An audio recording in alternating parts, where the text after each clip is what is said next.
Eh bien, donc du coup, nous y voici. Donc du coup, je vous présente l'étude qui a été, que j'ai donc menée par rapport donc du coup au montage d'une alarme sur une GSX-R 750 modèle 2002. Donc tout d'abord, on va commencer du coup par la présentation des éléments constituant l'alarme, donc tous les organes qui ont été livrés lors de la commande de l'alarme. La présentation du schéma d'alarme, donc qui est associé avec ce qui a été livré. La présentation donc du coup pour la transposition de cette alarme sur la moto. Les études donc du coup comment ça a été mené au niveau du câblage de la moto. Donc du coup il y a deux folios parce qu'en fait il y a deux pages qui déterminent le faisceau donc de la GSX-R 750. L'étape numéro 1, donc le raccordement de l'alimentation. Étape 2, raccordement des clignotants. Étape 3, essai du contact coupe-circuit sur l'alarme. Ça, c'est les étapes en fait de mise en œuvre de l'alarme sur la moto. Elles ne sont pas présentées dans l'étude là, euh, ou alors avec quelques photos pour déterminer les emplacements, mais elles seront sous forme de vidéo, donc dans un épisode 2. Là, je présente vraiment la logique de raccordement donc du coup sur la moto, les repérages de câbles, comment identifier un câble, de quelle couleur il est, comment essayer, voilà, en gros, comment suivre les circuits d'une moto et la logique un petit peu des circuits de la moto. Donc après, donc l'essai 4, simulation ouverture circuit sur la moto. C'est-à-dire qu'en fait je branche l'alarme et je regarde en fait les contacts, puisqu'en fait il faut savoir que l'alarme contient donc un contact pour donc du coup faire office de coupe-circuit et deux autres contacts permettant de générer donc du coup la simulation d'une EMAN plus une simulation pour démarrer le moteur à distance. Ça je suis pas trop pour, mais bon. Après donc l'intégration des contacts d'alarme sur circuit à ouvrir sur la moto. Ça je vous raconterai dans un épisode 3 ou 4 parce que ça va être assez long étant donné que j'ai eu des grosses surprises sur la moto ou même elle était en panne hier, donc c'est pour ça que du coup j'ai pas pu poster mes vidéos hier et j'ai pas pu finaliser les vidéos hier de mise en œuvre. Ensuite il y aura les essais complets de l'alarme, donc en situation réelle, et puis donc du coup le remontage de la moto et puis un bilan de cette alarme. Donc on va commencer tout de suite par le premier slide, les différents organes. Donc on a la centrale d'alarme qui contient tout ce qui est relayage et on va dire l'intelligence de l'alarme. Ici la sirène 125 décibels et puis donc du coup les PLIP, donc les télécommandes donc pour la mise en route de l'alarme, l'arrêt de l'alarme. Ici donc sonnerie à distance de l'alarme et ici c'est le mode justement démarrage où avec une impulsion on génère le contact Neumann et une deuxième impulsion plus longue pour démarrer le moteur. Voilà, c'est ce que j'ai pu constater par rapport au contact sur l'alarme. La présentation du coup du schéma qui est livré avec l'alarme. Donc on a la centrale d'alarme, donc l'intelligence, donc du coup on voit toutes les liaisons qui sortent. Donc on a la partie donc sirène 125 dB qui se trouve ici, donc pas de surprise, un connecteur associé, donc il n'y a pas de souci. Les deux fils jaunes qui sont associés donc du coup à la fonction visuelle de l'alarme. Pour quand on met en service, on a les clignotants qui donc du coup les quatre clignotants qui s'allument. Et lors d'un déclenchement d'alarme aussi, quand il y a donc du coup action d'un voleur ou autre, du vandalisme sur la moto, du coup il y a déclenchement aussi donc du coup des clignotants. Donc ça c'est les deux fils jaunes. Indépendamment gauche-droite, il n'y a pas de sens pour ces fils jaunes. Donc ça c'est aussi relativement simple. Le fil noir et le fil rouge, donc c'est plutôt pour l'alimentation 12 volts. Donc ça c'est voilà, directement sur la batterie de la moto. Après donc on a encore quatre fils, l'orange, donc du coup le bleu qui est marqué bouton de démarrage, le rose et le gris. Donc le système associé donc du coup au orange et au bleu, c'est donc ce que je vous expliquais avec le petit flip, le démarrage à distance. Le orange, la simulation du 12 volts pour le Neumann et le bleu, on va dire le contact relais du démarreur. Et la fonction donc du coup coupe-circuit qui est traitée par le fil rose et gris, où il faut insérer logiquement, alors je dis bien logiquement parce que je l'ai fait hier mais c'était pas forcément probant, il y a une petite subtilité et moi j'ai eu des petites surprises. Donc du coup ça permet de couper, on passe donc du coup de l'alimentation des bobines, donc du coup on passe par la centrale qui génère logiquement une ouverture de circuit. Il y a juste en fait, il ne faut pas se tromper, l'ouverture de circuit, on verra ça tout à l'heure, elle se fait lors d'un déclenchement d'alarme et pas une activation de l'alarme. C'est-à-dire que quand nous on met en service l'alarme, on met la moto sous alarme, la bobine reste alimentée. Par contre, quand il y a mouvement de la moto sans désactivation de l'alarme, c'est-à-dire donc du coup la sirène se met en service, en gros il y a l'alarme qui est en route, là le coupe-circuit fait son office. C'est la petite subtilité en fait qui devrait expliquer dans les docs mais qui n'explique pas. Donc du coup, je vous présente rapidement donc du coup le schéma, l'étude qui a été menée sur le schéma de raccordement de la GSX-R 750. Attention, à partir de 2002, ici on peut voir le modèle depuis 2002. Avant 2002, c'est pas le même type de câblage. Donc globalement, ici la partie de gauche, c'est tout ce qui est phare clignotant. Donc j'ai différencié moi les couleurs parce que c'était pas très visible qu'avec des liens noirs. Donc tout ce qui est en vert, c'est les circuits clignotants. Ça, donc du coup, la partie 1, c'est le voyant du tableau de bord qui réagit donc du coup en même temps que quand on allume un clignotant, on a une LED aussi qui s'allume pour indiquer le sens où on désire aller soit à droite, soit à gauche. C'est le report donc du coup d'alimentation des clignotants. Donc la LED de clignotant, là vers la droite, on va donc du coup vers l'arrière, des clignotants arrière, parce qu'on a des clignotants à l'avant et à l'arrière. Et puis on a donc du coup ici tout ce qui est partie commutateur clignotant. Alors c'est pas très important pour brancher ces fils jaunes. On les branche un petit peu où on veut. Moi je les ai branchés sous la selle arrière puisque c'est là où il est arrivé mes clignotants. En plus j'avais des connectiques à reprendre, c'était vraiment très mal fait. Donc voilà pour les clignotants. On verra plus en détail où est-ce qu'on se raccorde.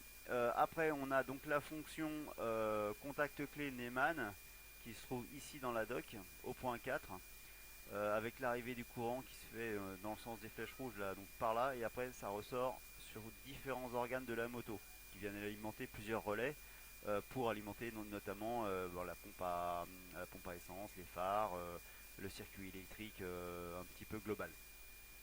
Mais ça, on s'en sert pas forcément puisque le bouton de démarrage, je vais pas vraiment m'en servir. Le bouton de démarrage, je l'ai quand même mis, donc il se trouve ici, donc je l'ai mis en bleu. Là, on voit les petits codes ici, c'est des codes couleurs de câble. Donc ça, on va dire que c'est du yellow, green. Donc c'est en gros quand c'est le premier, c'est le fil, il est jaune et dessus il y a un liseré vert. Après là, ici, white, black, donc c'est un petit fil blanc qui a un liseré noir, etc., etc. Orange avec du vert, orange avec du blanc. Tout ça, en fait, ça permet de repérer les câbles et on verra tout à l'heure que par rapport au CDI, on, enfin, on arrive à voir assez facilement ces éléments-là. Donc du coup, il y a donc une notion importante, le coupe-circuit ici, c'est le petit bouton au niveau du commodo de droit qui permet donc du coup de désactiver la moto en cas de problème. Il faut savoir que tous ces coupes-circuits, il y a un circuit avec pareil la béquille, le coupe-circuit et puis d'autres choses en fait qui permettent donc de couper la moto en cas de problème. Ma petite surprise c'est qu'en fait moi ma béquille en fait était pas du tout raccordée ni alimentée, le contact était chanté, enfin bref. Il a fait contact avec la masse, ça m'a cramé des relais. Bref, c'était pas. C'est des belles surprises. Des belles surprises. Du coup, la deuxième folio.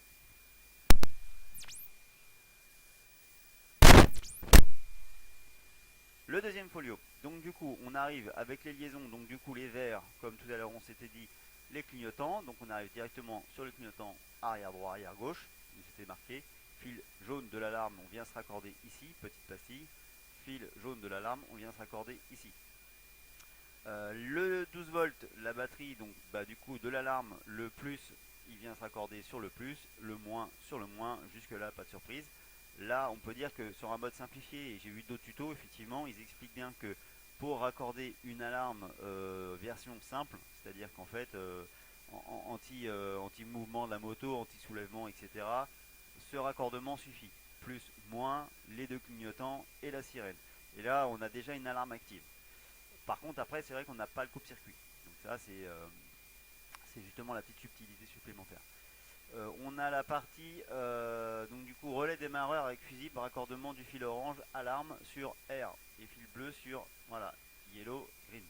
Ça, c'est juste pour vous dire que par rapport au démarrage de la moto, c'est ici en fait que ça se passe. c'est au niveau du contacteur de relais de démarreur. Il se trouve sous la selle du passager, entre la selle du passager on va dire et la selle du conducteur. C'est juste en dessous en fait, il y a tout ce qui commande le démarreur. Donc on a bien ces petits fils là où, donc du coup, juste pour comprendre, il y a deux fils. Il faut un fil où un 12 volts soit continu. Donc ça c'est le fil du Neumann. C'était donc du coup ce qui était ici on a vu tout à l'heure. C'était le fil orange. En fait, quand on appuie une fois sur le bouton, ça alimente du 12 volts sur ce fil en continu. Et quand on réappuie une deuxième fois sur le bouton et le temps qu'on presse, on a du 12 volts sur le bouton de démarrage. Donc le fil bleu, et donc du coup le fil bleu vient amorcer le relais pour démarrer en fait au même titre que le bouton start qu'on a sur le commodo droit. Donc voilà les emplacements de ces deux liaisons. Globalement voilà l'étude. Je ne sais pas s'il y aura des questions, mais en tout cas n'hésitez pas. Euh, Comme je vous ai dit, hein, j'ai modélisé en couleur les différentes liaisons pour pas qu'on se mélange. Là on voit par exemple le rouge. Donc du coup ça c'est le coupe-circuit où logiquement qui alimente les 4 bobines. Et ça c'est en haut. Ah si, c'est ce que je voulais vous montrer qui était très important. C'est pas évident. Ouais, le PowerPoint, voilà. En haut en fait ce qui se passe, ici on a le CDI qui se trouve sous la selle, donc du coup conducteur, où on a un connecteur ici, donc du coup avec toutes ces couleurs là, on le verra après, et l'autre deuxième connecteur qui se trouve ici avec ces couleurs là. On va le voir. Se trouve ici, voilà. Donc c'est sous la selle conducteur, on voit la batterie ici. Et là on a les deux connecteurs sur le CDI. Et on voit en zoom ici, le premier et le deuxième. Orange, blanc, intéressant. C'est ce que je vous ai dit tout à l'heure. Ça, c'est le câble en fait, enfin le fil qui contacte, enfin qui envoie le courant sur les bobines. Donc c'est logiquement celui-là par où il faut passer pour couper le circuit des bobines. Donc du coup on voit les différents fils, les différentes couleurs. C'était pour vous faire une petite présentation de comment ça se modélisait sur la moto. Ensuite, du coup, donc ça on voit un peu plus proprement. On voit bien le blanc avec un liseré bleu, des noirs avec des liserés jaunes, voilà, un jaune avec un liseré vert. Tout ça c'est assez visible. J'ai quand même mis connecteur 8, donc pour vous rappeler que sur le plan le connecteur 8, hop, c'était bien celui-là, le 8 qui se trouve ici.